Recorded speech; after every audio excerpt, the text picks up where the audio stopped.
الحمدللہ نحمدہ و نصلی علی رسولہ الکریم اعوذ باللہ من الشیطان الرجیم بسم اللہ الرحمن الرحیم ان اللہ و ملائکتہ یصلون علی النبی یا ایھا الذین آمنوا صلوا علیہ وسلموا تسلیما اللہم صل وسلم علی سیدنا و نبینا و مولانا محمد عبدک و حبیبک و رسولک النبی الامی و آلہ و اصحابہ اجمعین و بارک وسلم صلاۃ و سلام علیک یا رسول اللہ۔ پچھلے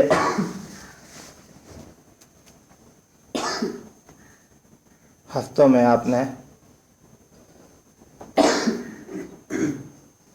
کچھ باتیں صوفیاء کرام کے ان طور طریقوں کے بارے میں سنا آپ نے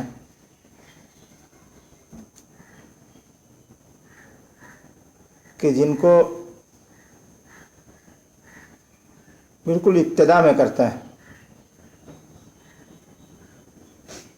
یعنی اس راستے پہ چلنے کے لیے وہ چیزیں بالکل جو آپ کو بتائی گئیں تو بالکل ابتدائی چیزیں، یوں کہیے کہ مکتب میں داخلے کے بعد جو پہلا پڑھایا جاتا ہے قاعدہ بغدادی، تو وہ قاعدہ بغدادی میں گویا ابجد پڑھی ہے آپ نے۔ ابجد یعنی الف سے یا تک کا آپ نے صرف سبق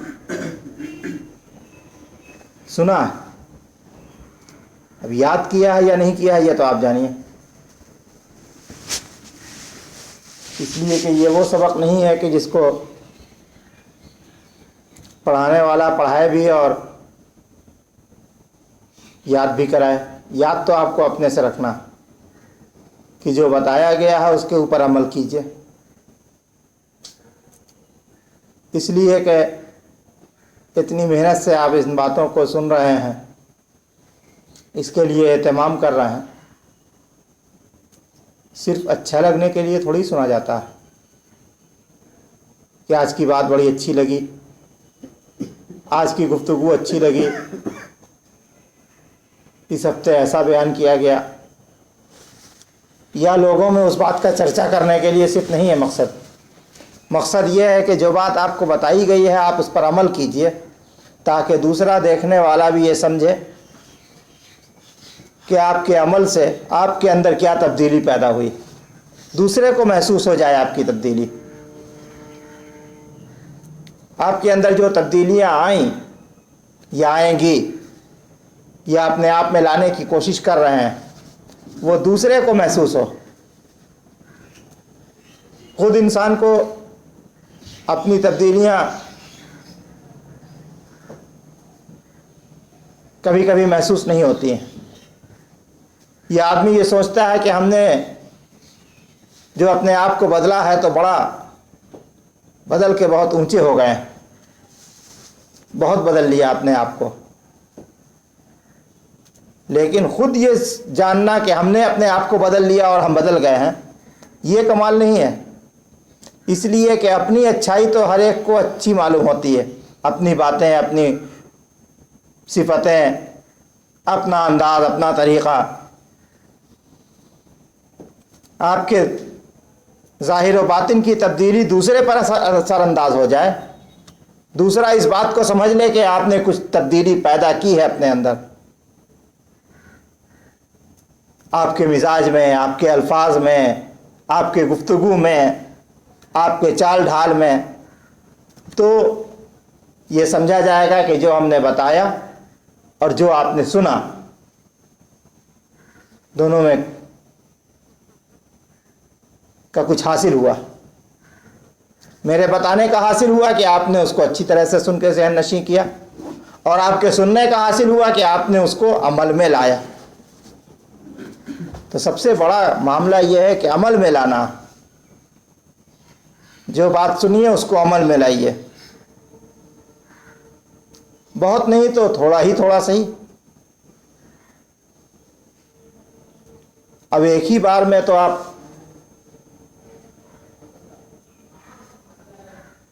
ولی اللہ اور غوث و قطب کے طریقے پر نہیں عمل کر سکتے ہیں، بزرگان دین کے طریقے پر مکمل عمل نہیں کر سکتے ہیں، لیکن کچھ تو عمل میں لانا پڑے گا۔ اور صرف سن لیا کہ ہم نے سن لیا، بہت ساری اچھی اچھی باتیں بیان کی گئی، ہم نے سن لیا، ہم نے سماعت کر لیا، تو یہ گویا آپ کا وقت بھی برباد، آپ کے کی ساری محنت بیکار جا رہی ہے۔ مقصد یہ ہے کہ اس سننے سے آپ کو کچھ حاصل ہو، ورنہ جو باتیں آپ سن رہے ہیں یہ تو کتابوں میں بھی لکھی ہیں، لیکن آپ کتابوں سے پڑھ کر کے اتنی باتیں سیکھنا وہ ایک کار دارد۔ اس لیے کہ کتاب میں لکھنے والا جب لکھتا ہے تو اس میں بہت ساری باتیں ہوتی ہیں، وہ اپنے اعتبار سے لکھتا ہے، اور میں بتا رہا ہوں آپ کو آپ کے اعتبار سے۔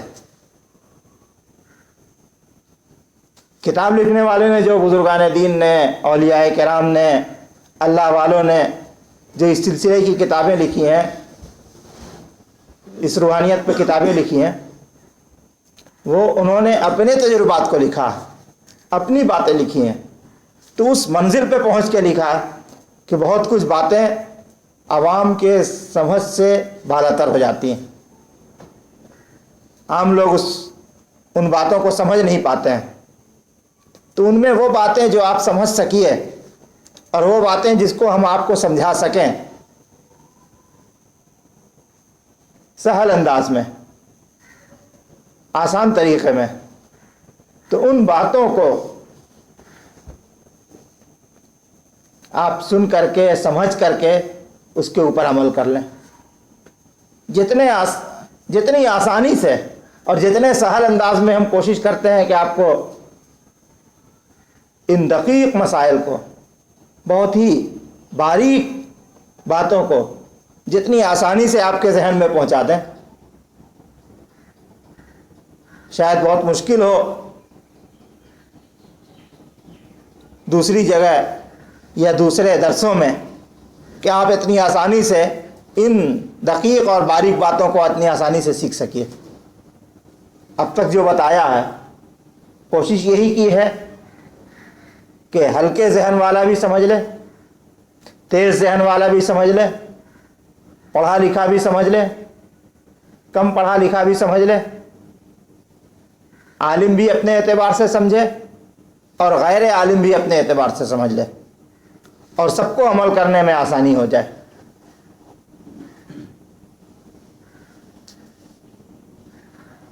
تو ان باتوں پر جو سمجھائی گئی ہیں، جو بتائی گئی ہیں، ان پر عمل ضروری ہے۔ صرف ہفتے ہفتے آ کر کے بیٹھ جانا یہ کمال نہیں ہے، ہفتے ہفتے سن لینا یہ کمال نہیں ہے۔ سوچا کہ سن لیا، بڑی اچھی باتیں ہیں، ثواب ملے گا اس سننے کا بھی، بہت ساری روحانیت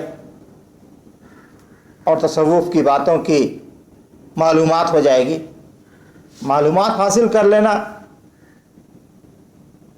وہ اتنا اہم نہیں ہے، اہم تو ہے، لیکن حاصل کر کے اس کے اوپر عمل کر لینا اہم ہے۔ آج کے زمانے میں معلومات تو کمپیوٹر کو بھی رہتی ہے، بہت دنیا جہان کا ڈاٹا اس کے اوپر رہتا ہے، لیکن کمپیوٹر نہ ولی ہوتا ہے، نہ بزرگ ہوتا ہے، نہ عالم ہو جاتا ہے، نہ امام ہو جاتا ہے، نہ مقتدا ہوتا ہے، نہ راہبر ہوتا ہے، کچھ بھی نہیں ہوتا، وہ ایک مشین ہے۔ تو آپ تو مشین نہیں ہے نا، آپ تو انسان ہیں۔ آپ کو سیکھنا ہے، جاننا ہے، اور جاننے کے بعد اس پر عمل کر کے لوگوں کو بتانا ہے کہ ہم یہ بدلے، ہمارے اندر یہ تبدیلی آئی، ظاہری تبدیلی بھی اور باطنی تبدیلی بھی، قلب کی صفائی بھی، دل کی پاکیزگی بھی، ذہن میں جو پراگندگی ہے اس کو بھی دور کرنا، جو بری باتیں ذہنوں میں آتی ہیں اس سے بھی بچنا، عبادت میں خشوع اور خضوع بھی لانا، اللہ کے سامنے کھڑے ہوئے عبادت کے لیے اللہ کے حضور میں تو اس کی حضوری بھی ہونی چاہیے، یعنی دل بھی حاضر رہے۔ جسم تو حاضر رہتا لیکن دل کا حاضر ہونا یہ بہت بڑی بات ہوتی ہے۔ تو آج آپ کو دل و ذہن کے حاضر ہونے کے لیے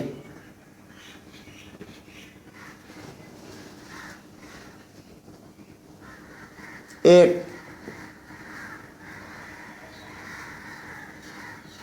ذکر بتا رہے ہیں، یعنی یہ درود پاک۔ اللہ تبارک و تعالی ارشاد فرماتا ہے قرآن حکیم میں، آپ سب جانتے ہیں کہ ان اللہ و ملائکتہ یصلون علی النبی، کہ اللہ اور اس کے فرشتے نبی پہ درود بھیجتے ہیں۔ یا ایھا الذین آمنوا صلوا علیہ وسلموا تسلیما، اے ایمان والو تم بھی ان پر درود بھیجو، وسلموا تسلیما، اور خوب خوب سلام بھیجو۔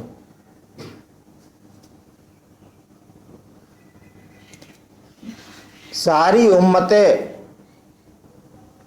مسلمہ اور تمام لوگ، تمام مومن جو شریعت مصطفیٰ کے پیروکار ہیں، تمام ایمان والے، امت محمدیہ کا ہر فرد جانتا ہے درود کی فضیلت، درود شریف کی عظمت۔ لوگ خوب خوب درود پڑھا کرتے ہیں، کوئی 100 بار پڑھتا ہے، کوئی 500 بار پڑھتا ہے، کوئی 1000 بار پڑھتا ہے۔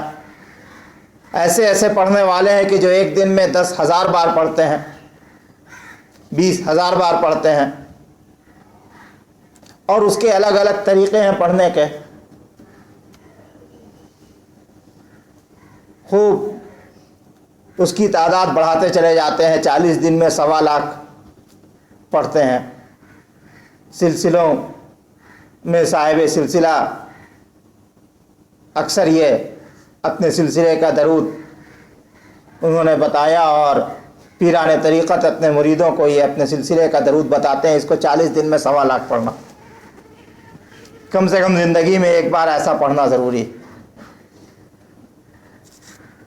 تاکہ فیضان مصطفیٰ صلی اللہ تعالی علیہ وسلم سے دنیا اور آخرت دونوں میں وہ مستفیض ہو سکے۔ لیکن درود کی کثرت تو ہو گئی ہمارے اندر، پڑھنے والے چلتے پھرتے پڑھتے ہیں، سوتے جاگتے پڑھتے ہیں، کام کرتے ہوئے پڑھتے ہیں، لیکن یہ کثرت ایک الگ معاملہ ہے، اس کا ثواب ایک الگ ہے۔ لیکن جو بزرگان دین اور اولیاء کرام کا طریقہ ہے درود پڑھنے کا، وہ ایک الگ شے ہے، اس کا معاملہ ایک الگ ہے کہ بزرگان دین اور اللہ والوں نے درود پڑھنے کا کیا طریقہ بتایا۔ ہم تو صرف چاہے نماز میں ہو، نماز کے علاوہ ہو، وظائف کے درمیان میں ہو، معلوم ہے کہ درود شریف پڑھنا پڑھ لیا۔ اور اکثر جو لوگ وظیفے پڑھتے ہیں، فلاں اسم کا ورد کرنا ہے 5,000، شروع میں 100 بار درود شریف، آخر میں 100 بار درود شریف، تو وہاں پر ان کا مقصد درود شریف نہیں رہتا بلکہ وہ وظیفہ رہتا ہے۔ اس وظیفے کی برکتوں کو درود شریف سے احاطہ کر کے اور بڑھانا چاہتے ہیں، درود شریف کی برکت اس میں اور شامل ہو جائے۔ نہیں، درود شریف صرف درود کے لیے کی مقصد سے پڑھا جائے. درود شریف وظیفے کے مقصد سے نہیں.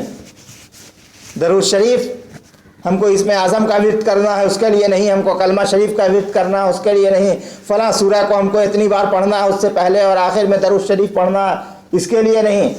یہ وظیفہ بہت جلالی ہے، اس سے پہلے درود پڑھ لیا جائے، یہ بہت جلالی ہے اس کے بعد درود پڑھ لیا جائے، اس کی تاثیر بہت گرم ہے جیسا کہ عام طور پہ سننے میں دیکھنے میں آتا، اس سے پہلے اور بعد میں درود پڑھ لیا جائے تو اس کا فائدہ بڑھ جاتا ہے، اس کے سائیڈ ایفیکٹس کم ہو جاتے ہیں، اس کے نقصانات کم ہو جاتے ہیں. آپ کہیے گا سائیڈ ایفیکٹس کیا؟ ہر چیز میں، روحانیت میں بھی اس کے سائیڈ ایفیکٹس ہوتے ہیں. جو چیزیں جس مزاج کی ہیں وہ ہم اس کے انوار و تجلیات کو ہمارا مزاج نہیں برداشت کر سکا تو اس سے کوئی نہ کوئی ایفیکٹ پڑے گا ہمارے اوپر، جسمانی یا روحانی. یہ معاملہ آگے بتائیں گے کہ یہ کیسے ہوتا. ابھی تو یہ کہ یہ درود شریف جو ہم پڑھ رہے ہیں آج کل ہر جگہ پڑھا جاتا ہے، خانقاہوں میں، پیروں کے یہاں، مجلسوں میں درود کی مجلسیں سجائی جاتی ہیں. چند لوگ حلقہ کر کے بیٹھ گئے، بھائی فلاں درود 100 بار پڑھیے، فلاں درود 25 بار پڑھیے، فلاں درود 10 بار پڑھا جائے. اس طرح سے ایک مجلس ہوتی ہے، گھنٹہ 1.5 گھنٹے درود کی مجلسیں ہوئیں اور خوب اس کا اشتہار ہوتا ہے کہ ہم نے اتنے درود کی مجلسیں کی، اتنے درود کی مجلس میں شریک ہوئے، فلاں پیر صاحب اور فلاں خانقاہ اور فلاں سلسلے کے مجلس درود میں شریک ہوئے. لیکن یہ جتنی مجلسیں ہیں تقریباً اکثریت اللہ ماشاء اللہ اس میں اس طریقے پر بھی ہوں گی، شاید میری نظر سے تو ابھی تک نہیں گزرا کہ وہ زیادہ تر مجلسیں جو ہیں وہ درود جو پڑھوایا جاتا ہے وہ رسمی طور پر کہہ دیا گیا کہ آپ کو 10 بار پڑھنا ہے، تو ایک رسم ہے پڑھ رہا ہے. کہیں روشنی کے اجالے میں پڑھتے ہیں، دن کے اجالے میں پڑھتے ہیں، لائٹ کے اجالے میں پڑھتے ہیں، کہیں اندھیرا کر کے پڑھتے ہیں. اندھیرا کر کے اس لیے پڑھا جاتا ہے تاکہ ہم پڑھتے وقت ہماری توجہ آگے پیچھے دہنے بائیں لوگوں کی طرف، بیٹھے ہوئے لوگوں کی طرف نہیں ہو، بالکل اندھیرا ہو، بالکل تاریکی ہو، تاکہ ہماری توجہ صرف درود کی طرف ہو.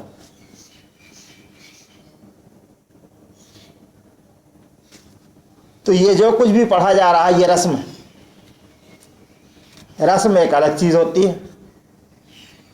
اور اس کی حقیقت ایک الگ ہے. کہیے کہ پھل کا گودا ہم نے چھوڑ دیا ہے، اس کا چھلکا ہم لوگ لیے پھر رہے ہیں. اور صوفیاء کرام پھل کا مغز بھی لیتے ہیں اور اس کی تاثیر بھی لیتے ہیں. پھل ہے تو پھل کی کا ایک اثر بھی ہوگا اور اس کا ایک ذائقہ بھی ہوگا. اگر چھلکے کی کڑواہٹ منہ میں چلی گئی تو اس کا ذائقہ اچھا نہیں معلوم ہوا. تو تاثیر پیدا ہو جائے تو اس کے لیے وہی گودا جو بزرگان دین نے بتایا. تو یہ درود پڑھنے کا ایک طریقہ ہے. درود میں ہم کیا پڑھتے ہیں پہلے یہ دیکھیے. کوئی بھی درود علی العموم اس میں اللہ کا نام ہوتا ہے، سب میں، اور اللہ کے نبی کا نام ہوتا ہے. کہیں پہ نبی کا نام ہوتا ہے، کہیں پہ نبی کی صفت ہوتی ہے، لیکن وہ صفت نبی ہی کی طرف براہ راست اشارہ کرتی ہے. تو اللہ کا نام لیتے ہیں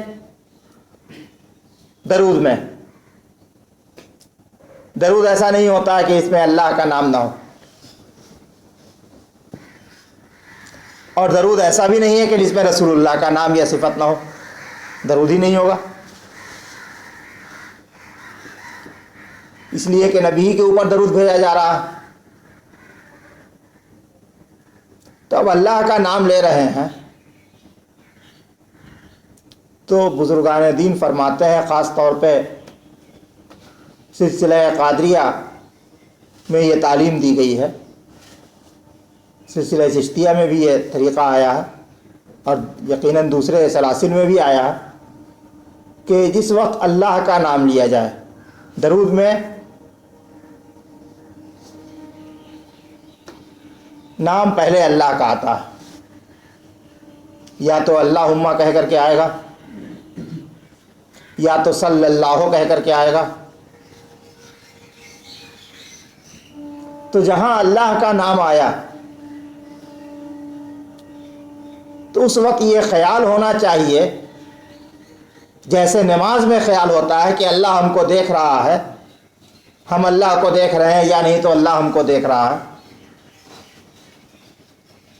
تو اسی طرح درود میں بھی یہ خیال کرنے کا حکم دیا گیا ہے کہ درود پڑھے ایسا کہ وہ محسوس کرے کہ خدا کے حضور میں ہم حاضر ہیں، اس لیے کہ اللہ کو مخاطب کر رہا ہے، اللہم اے اللہ۔ اب جس سے کہہ رہا ہے اے اللہ، اللہ سے کہہ رہا ہے، اور اس کا تصور اس اے کی طرف جا ہی نہیں رہا۔ دنیا میں بھی ہم کسی کو پکارتے ہیں یا کہہ کر کے، کسی کا نام لیا یا عبداللہ، تو اس عبداللہ کی طرف میرا خیال گیا، اس کے بعد اس کو پکارا۔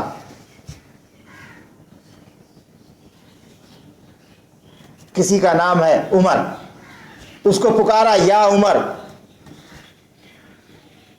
تو عمر کی طرف میرا خیال گیا، یہ خیال میں آیا کہ ہم عمر کو پکار رہے ہیں۔ فضول تو کوئی نہیں یا کہہ کر کے یا عمر کہتا رہے گا، یا عبداللہ کہتا رہے گا۔ کسی کا نام ہے زید، ہمارا کوئی دوست ہے زید، سامنے سے گزر رہا ہے یا نہیں گزر رہا، ہم اس کے دروازے پہ پہنچے اور دروازے پر پہنچ کر کے ہم نے پکارا یا زید، تو یہ معلوم ہے کہ ہم زید کے دروازے پر ہیں اور زید کو پکار رہے ہیں۔ اور اگر ہم پکاریں زید کو اور دروازہ ہو بکر کا، تو بکر آ کر کے کہے گا نا کہ تم میرے دروازے پہ کھڑے ہو کر کے زید کو کیوں پکار رہے ہو؟ تو ہم اللہ کو جس وقت پکارتے ہیں اس وقت تصور ہوتا ہے دنیا کا، دنیا کی باتیں سوچ رہے ہیں، دنیا کے خیالات آ رہے ہیں، تو گویا ہمارا ذہن دنیا میں کھڑا ہوا ہے اور پکار رہے ہیں اللہ کو، رب العالمین کے حضور میں حاضر نہیں ہے۔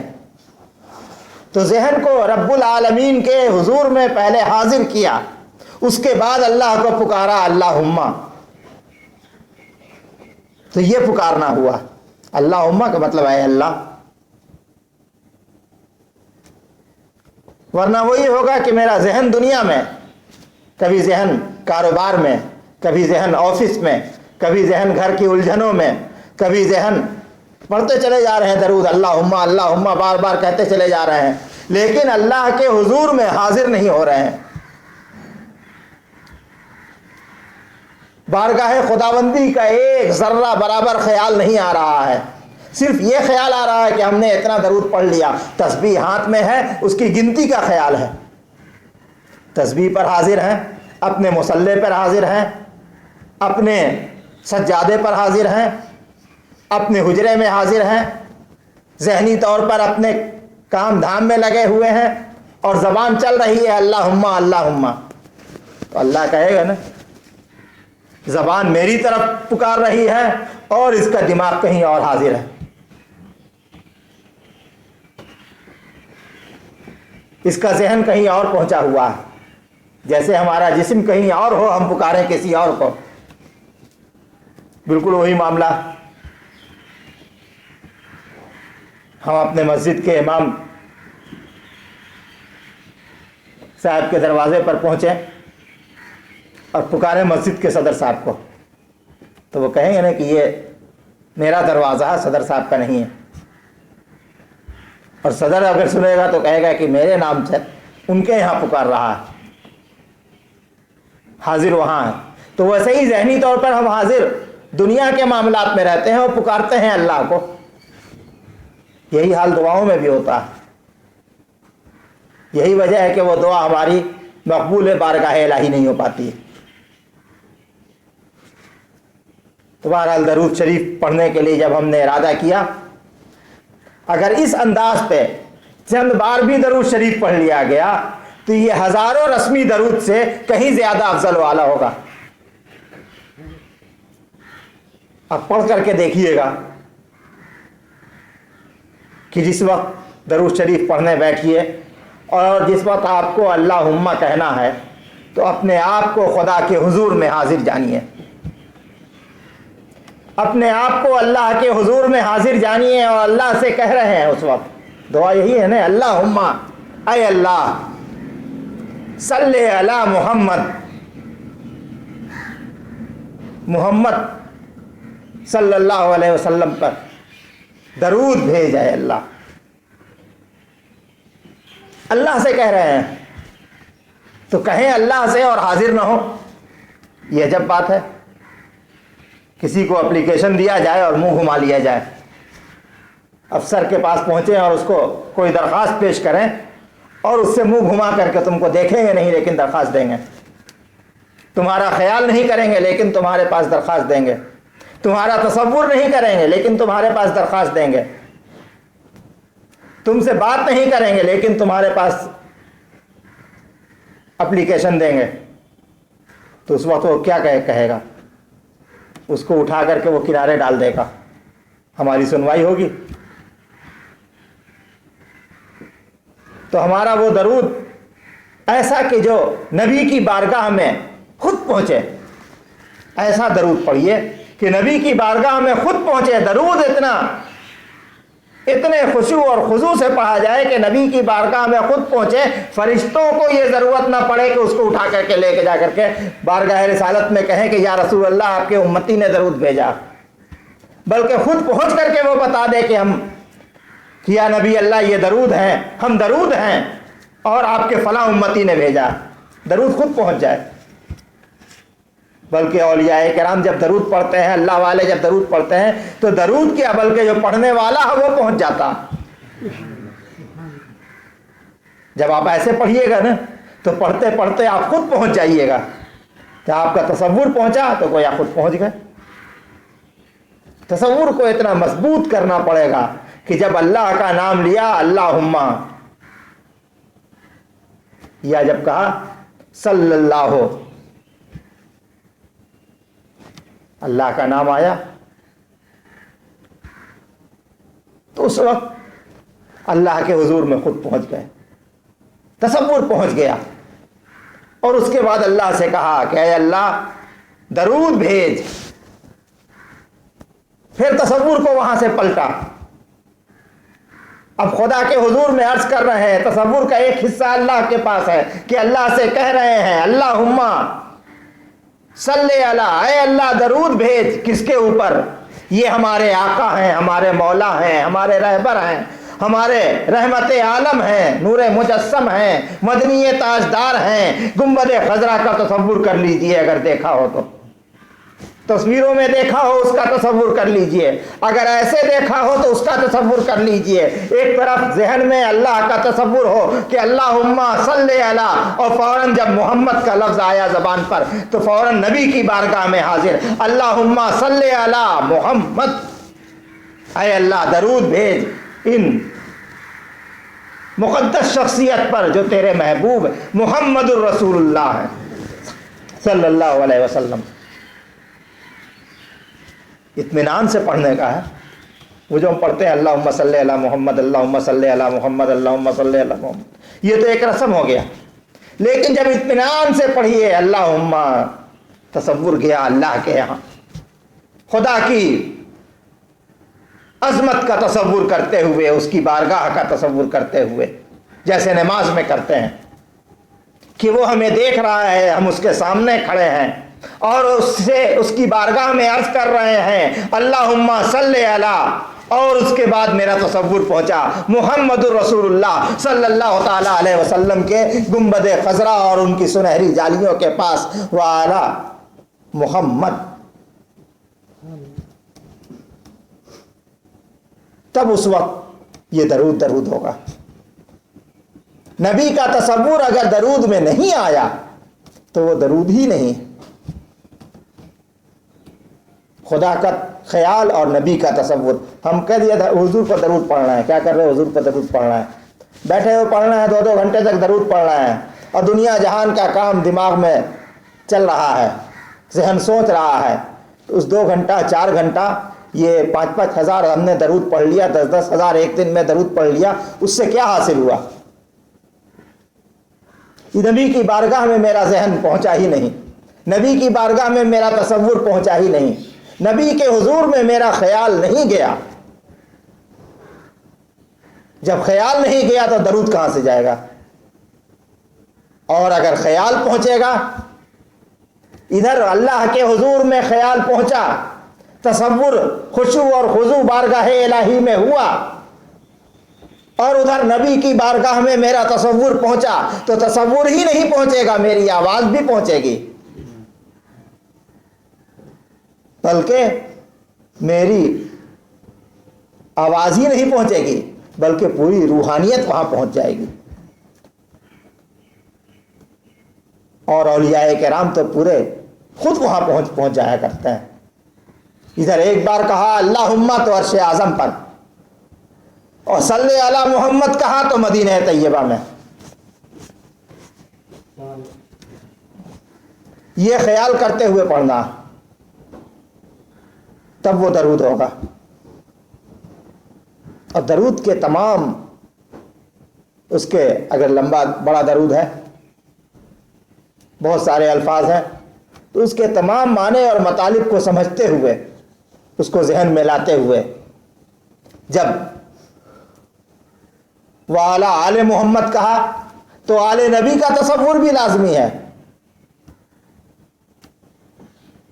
وہ اصحاب کہا تو اصحاب کا تصور بھی لازم ہے، ازواج کہا تو ان کا خیال بھی آنا چاہیے. تمام خیالات کو ذہن میں لاتے ہوئے، ان کی بارگاہوں میں حاضری دیتے ہوئے، ان کی بارگاہ میں حاضری دیتے ہوئے درود بھیجیے. اور سب سے زیادہ خیال اللہ کے پیارے محبوب سرکار دو عالم صلی اللہ تعالی علیہ وسلم کا آنا. نبی کا خیال ہی نہیں آیا تو درود کیسا؟ جیسے خدا کا تصور نہیں آیا، خدا کا خیال نہیں آیا تو نماز کیسی؟ تو نبی کا خیال آئے گا تو وہ درود کہلائے گا. اسی اعتبار سے درود بھیجیے. اور جو آپ کے سلسلوں کا درود ہے، جو جس سلسلے سے مرید ہے، جو ہمارے سلسلے کا درود ہے، تو اس کے مفہومات کو جان لیجئے، اس میں کیا کہا جا رہا ہے. کہیں پر اہل بیت کا لفظ ہے، اہل بیت کس کو کہتے ہیں؟ کہیں پہ آل کا لفظ ہے، کہیں پر عطرت کا لفظ ہے. تو ان معنی کو جان لیجئے. صرف یہ نہیں کہ یہ درود ہے، یہ اس کو پڑھیے، یہ درود لکھی ہے، یہ درود اکبر ہے، یہ درود تو نجینا ہے، یہ درود فلاں ہے، یہ درود فلاں ہے، اس کا اتنا ثواب، اس کا اتنا فائدہ، اس کا اتنا فائدہ. تو مقصد تو وہاں فائدے کا حصول ہے، اور یہاں درود پڑھنے کا اصل مقصد ہے نبی کا خیال دل میں لانا، نبی کا تصور ذہن میں لانا. یہی حال سلام کا بھی ہے. سلام پڑھنا بھی آج رسم بن گیا. سلام پڑھنا کوئی خرابی کی بات نہیں ہے، جتنا زیادہ سلام پڑھیے، لیکن رسم کے طور پر نہیں پڑھیے. جس کو سلام پیش کیا جائے تو یہ لگے کہ جس کو ہم سلام کر رہے ہیں وہ میرا سلام سن رہا ہے، ہم اس کے سامنے ہیں. ارے جس کو سلام کریں گے تو اس کی بارگاہ میں حضوری ہونی چاہیے نا. بغیر حضوری کے سلام کیسا؟ بغیر حضوری کے تو دوسرے کو کہیں گے کہ سلام پہنچا دیجیے گا فلاں کو. پھر بھی جس کے حضور میں سلام پہنچانے کی بات ہوگی اس کا خیال تو آئے گا کہ فلاں کو بھیج رہے ہیں سلام. تو اللہ کے نبی صلی اللہ تعالیٰ علیہ وسلم کی بارگاہ میں درود بھیجنا ہو یا سلام بھیجنا ہو، حضوری بارگاہ رسالت ضروری ہے، اور اپنے ذہن کو نبی کی بارگاہ میں حاضر کرنا ضروری ہے، اپنے تصور کو. اس کے لیے آپ اطمینان کے ساتھ تھوڑا سا وقت نکال کر کے، تھوڑی تھوڑی عادت ڈال کر کے آپ 10 بار درود بھیجا، پھر 15 بار درود پڑھیے، پھر 20 بار درود پڑھیے. اس طور پہ درود شریف کی کثرت کیجئے یا اس کی تعداد کو بڑھاتے جائیے، لیکن پہلے ایسا تصور لائیے ذہن میں. لانے میں آپ کو ٹائم لگ جائے، 10 بار پڑھنے میں آپ کو 10 منٹ لگ جائے، لیکن وہ 10 منٹ آپ کا اس 10 گھنٹے سے زیادہ افضل ہوگا جو آپ ادھر ادھر کا تصور کر کے درود پڑھیے گا. جیسے آپ نماز پڑھتے گئے اور نماز پہ نماز پڑھتے چلے جا رہے ہیں، اور نماز میں کوئی خیال ہی اللہ کا نہیں آیا، اور آپ نے 2 رکعت نماز پڑھ لی اللہ کے حضور میں، حضوری کے ساتھ، خشوع اور خضوع کے ساتھ. آپ کا دل، آپ کا قلب، آپ کا ذہن، آپ کی فکر، آپ کی سوچ، آپ کا جسم، سب کچھ اللہ کے سامنے جھک گیا، تو وہ 2 رکعت آپ کے لیے نجات و بخشش کا ذریعہ بن سکتی ہے وہ 2 رکعت. اسی طرح سے یہ چند بار پڑھا ہوا یہ درود آپ کو بڑا دنیا اور آخرت دونوں میں فائدہ دے سکتا اگر حضوری کے ساتھ پڑھیے گا. تو آج اتنی ہی بات آپ لوگوں کے گوش گزار کرنی تھی کہ عملی طور پر، یوں تو عملی طور پر پہلے ہی بتایا، لیکن اس عمل سے زیادہ لوگ ورد و وظیفہ اور پڑھنے اور ذکر اور شغل اور مراقبہ اور فلاں فلاں کا، یہ تو مراقبہ میں اس وقت تک کامیابی نہیں ہو سکتی ہے جب تک کہ وہ درود پڑھ پڑھ کر کے اپنے ذہن کو اللہ کی طرف اور رسول کی طرف مرکوز کرنے کی عادت نہ ڈال لے. اس کے بغیر نہیں کچھ ہوتا. تو اب یہ کام، یہ سبق آج کا ہے اگلے ہفتے تک کے لیے، بلکہ اس کے بعد بھی ایسا نہیں کہ اگلے ہفتے کا مطلب یہ ہے کہ 1 ہفتہ پڑھ کر کے چھوڑ دیجیے گا، بلکہ ہمیشہ درود پاک جب بھی پڑھنا ہے تو یہ خیال کیجئے کہ اسی طرح سے پڑھا جائے. مجلس میں اگر پڑھ رہے ہیں، کسی تقریر کے درمیان میں مقرر نے کہا درود پڑھی، اکثر ہوتا، تو اس وقت بھی 1 بار تو پڑھنا ہے. انتہائی حضوری کے ساتھ خدا کا تصور کیا، اللہ کا کہ حضور میں خشوع اور خضوع بجا لائے، اور اللہ کے حضور میں عرض کیا اللہم صلی علی، اور پھر رسول کی بارگاہ میں پہنچ کر کے صلی علی محمد مکمل کیا. تو اس میں آپ دیکھیے گا کہ آپ کے دل میں کتنا گداز پیدا ہوتا ہے. آپ کے ذہن و فکر خود ہی آپ کو لگے گا کہ ہم نورانی ہو گئے. درود کی انوار سے آپ کا ذہن اور آپ کا دل منور ہو جائے گا. تو اللہ تبارک و تعالی اس طریقے پر ہم لوگوں کو درود پڑھنے کی توفیق عطا فرمائے، اور اس کے اوپر آپ لوگ، ہم امید کرتے ہیں کہ کاربن رہیے گا، اور اس سبق کو، درود کے اس سبق کو جو اس سے پہلے ہم نے ابھی تک نہیں بتایا تھا، اس درود پڑھنے کے اس طریقے کو جو آج یہ پہلی بار آپ کے گوش گزار کیا جا رہا ہے، اس کو سمجھایا گیا، اس کو بہت ذہن میں رکھ کر کے اور اسی اعتبار سے درود پاک پڑھنے کی کوشش کیجیے گا، اور اس کے فوائد، اس کا ثواب، اس کا اجر، اس کی نورانیت سے اللہ تبارک و تعالی ہمیں مستفیض فرمائے گا. درود کی فضیلتیں تو بہت ہیں، مقصد نہیں ہے درود کی فضیلت بیان کرنے کا. سب لوگ جانتے ہیں کہ درود پاک پڑھنے کی فضیلت کیا ہے، اللہ تعالیٰ کتنا اجر دیتا ہے، رسول کی کتنی نظر کرم ہوتی ہے درود پڑھنے والے پر، کتنے سارے واقعات بزرگان دین اور صالحین کے بھرے پڑے ہیں کتابوں میں درود شریف کے تعلق سے، وہ آپ پڑھتے رہا کیجئے کتابیں، درود کی فضیلتیں معلوم ہوتی رہیں گی۔ لیکن جب درود پڑھنا ہو تو آپ کو ان فضیلت سے خود ہی آگاہی ہو جائے گی اگر اس طریقے پر پڑھیے گا تب۔ اب دعا کیجئے، ربنا آتنا فی الدنیا حسنۃ وفی الآخرۃ حسنۃ وقنا عذاب النار وقنا عذاب القبر وقنا عذاب الدین وقنا عذاب الحشر۔ اے اللہ ہم تمام لوگوں کو نبی صلی اللہ تعالیٰ علیہ وسلم کی بارگاہ میں صحیح طریقے سے درود و سلام پیش کرنے کی توفیق عطا فرما، حضور کی بارگاہ میں خشوع اور خضوع اور حضوری کے ساتھ درود و سلام پیش کرنے کی عادت ہم لوگوں میں پیدا فرما۔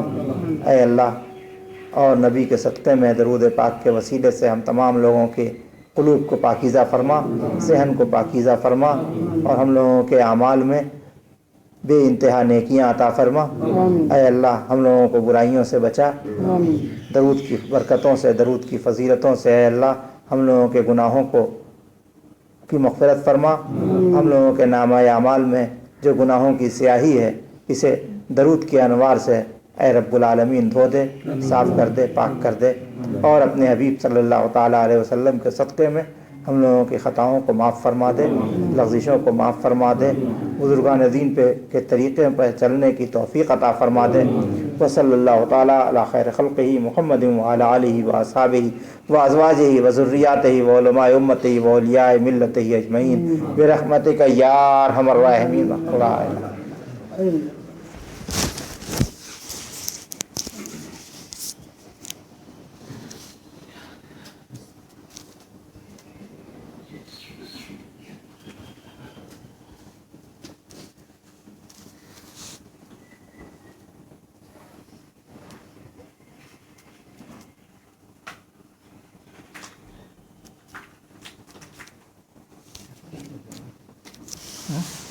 ہاں بنائیے۔